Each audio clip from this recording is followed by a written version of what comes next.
Hello! Welcome to my YouTube channel. ඔන්න මං අද ඔයාලට පෙන්නන්න ආවේ පහුගිය නිවාඩු දවසේ මම කොහෙද ගියේ කියලා ඔයාලට පෙන්නන්න. ඔයාලට මතක ඇති පහුගිය සතියේ එක දිගට නිවාඩු 4ක් ආවා. ඉතින් අපි තීරණය කරා කොහේ හරි ගිහිල්ලා නිදහසේ ඉන්න. නිදහසේ ඉන්න පුළුවන් හොටෙල් එකක් බලලා අපි ගියේ කල්පිටි පැත්තට. එදා හරිම වැහි දවසක්. මේ තියෙන්නේ අපි ගියේ හොටෙල් එක. ඔයාලට පේනවා ඇති මේ පරිසරය හරිම නිස්කලංකයි. විශේෂම දේ තමයි මේ හොටෙල් එක සම්පූර්ණයෙන්ම හදලා තියෙන්නේ ස්වාභාවික දේවල් උපයෝගී කරගෙන. මීට එහා පැත්තේ බීච් සයිඩ් එක. මේ තියෙන්නේ අපි හිටියේ කොටේජ් එක. මෙතන කොටේජ් 5ක් විතර තියෙනවා. ඒ හැම එකක්ම හදලා තියෙන්නේ පොල් අතු උපයෝගී කරගෙන සහ මැටි වලින්. ඇතුළට ගිහින් බලමුකෝ අපි.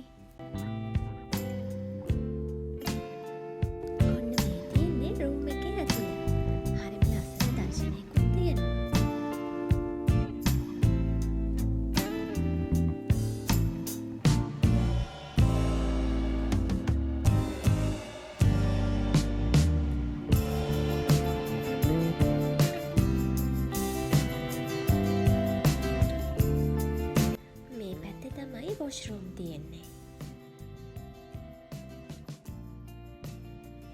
ඔන්න මේ ඉන්නේ මම.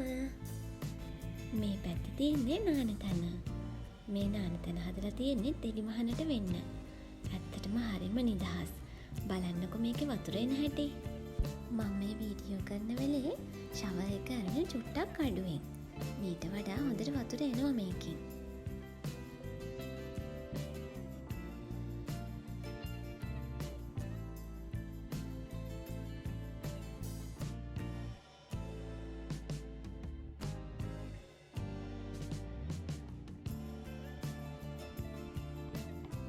මේ තියෙන්නේ එයාලම හදපු සබන් වර්ගයක්ලු.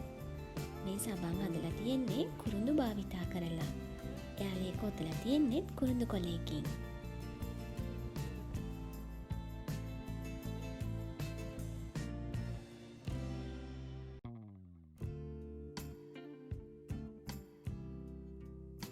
එහෙනම් අපි යමු ආයෙත් රූම් එක ඇතුළට.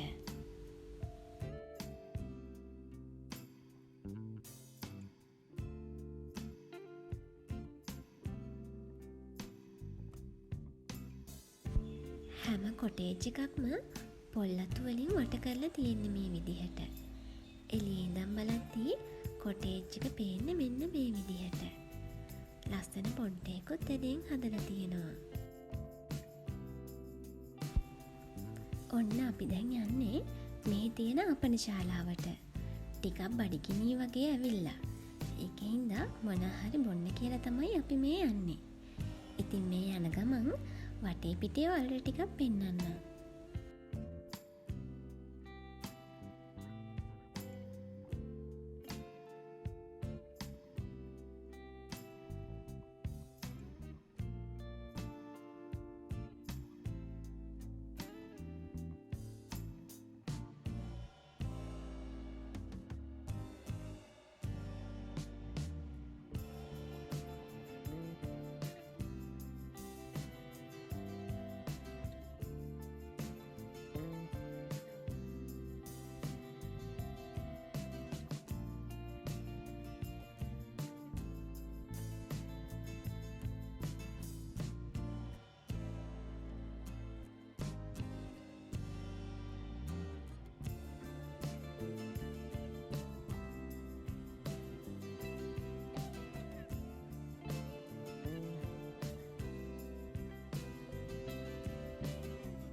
ඔන්න කරත්තෙකුත් තියෙනවා. ඔන්න අපි දැන් ආපන ශාලාවට ආවා. අපිට තමයි අපිට කැමති දෙයක් හදාගන්න තියෙන්නේ. ඔය ප්ලේන්ටි හදන්නේ අපේ නංගි. එයා ප්ලේන්ටි හදන අතරේ මං ඔයාලට මේ වටේ පිටේ පෙන්වන්න. සම්පූර්ණයෙන්ම ස්වාභාවික දේවල් වලින් සහ පරණ දේවල් වලින් තමයි මේ ආපන ශාලාව පිරලා තියෙන්නේ. විශේෂයෙන්ම කල්පිටිය කියන්නේ පොරිනර්ස්ලා එන ප්‍රදේශයක්. ඉතින් ඒක නිසා එයාලට පේන්න අපේ දේශීය දේවල් උපයෝගී කරගෙන තමයි මේ හොටෙල් එකේ ගොඩක් දේවල් හදලා තියෙන්නේ.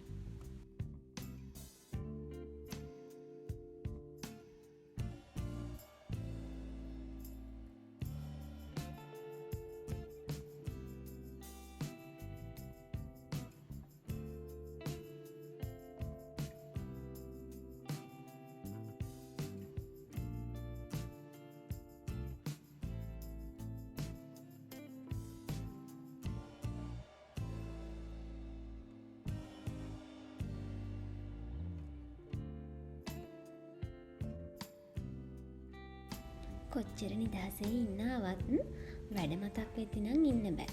ඔන්න පොත්තේකුත් උස්සගෙනමයි ආවේ වැඩ ටික කරන්න. අපි විනෝද වෙනවා වගේම අපේ අනිත් වැඩ කටයුතුත් සාර්ථක කරගන්න ඕනේ. ඉතින් ඒක නිසා කිසිම වෙලාවක තමන්ගේ වැඩ කටයුතු පාඩු කරගන්න එපා. පුළුවන් හැම මොහොතෙම ඒ දේවල් වෙනුවෙන් පොඩි හරි කාලයක් වෙන් කරන්න. මේ තමයි අපි හිටිය කොටේජ් එකේ නයිට් විව් එක.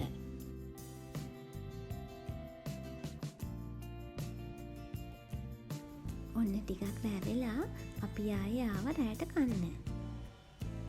මේ තියෙන්නේ මං අර කලින් පෙන්නපු ආපන ශාලාව. රෑට ඒකේ ලයිට් දාලා නිසා හරිම ලස්සනයි.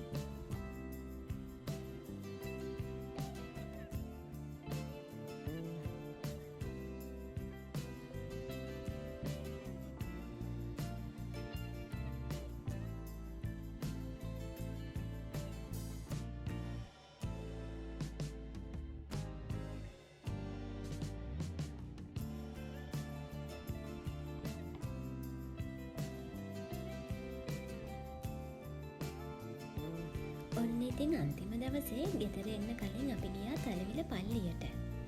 මේ පල්ලිය ගොඩක් හාස්කම් තියෙන පල්ලියක් විදියට තමයි හඳුන්වන්නේ. කල්පිටියට ගොඩක් ළඟ නිසාත් අපි හිටිය තැන ඉඳන් විනාඩි 10ක වගේ දුරකින් තිබ්බ නිසාත් අපි ආව තලවිල පල්ලියට.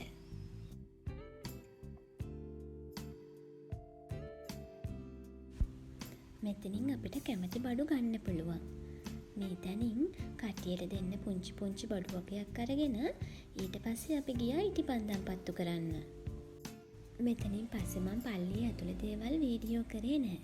මොකද ඡායාරූප ගැනීම තහනම් කියලා බෝඩ් එකක් තිබ්බා. මෙතනින් පස්සේ පල්ලි ගිහින් ඉවර වෙලා අපි ගියේ කෙලින්ම ගෙදර. ඉතින් මගේ වීඩියෝ එක බලපු ඔයාලා හැමෝටම ගොඩක් ස්තුතියි. දිගටම මගේ YouTube channel එකත් එක්ක රැඳී ඉන්න කියලා මම ආරාධනා කරනවා. ඔයාලට සුබ දවසක්.